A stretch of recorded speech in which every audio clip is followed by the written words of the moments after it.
Hey everyone, welcome back to another quick how-to. In this video, we're going to show you how you can sign up for NFL Sunday Ticket student discount. First up, open your YouTube app or on your browser and then search for NFL. And then from here, just need to click on the NFL channel and then click on the Get NFL Sunday Ticket. And then from here, just have to scroll down to choose an option. So find the student plan right here.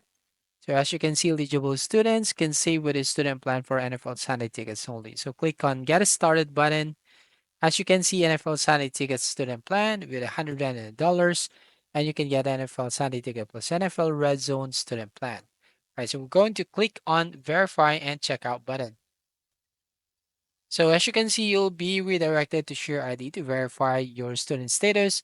The information provided will be processed by Share ID in accordance with their privacy policy. So click on the Continue button. And then from here, as you can see, just have to complete all the details here.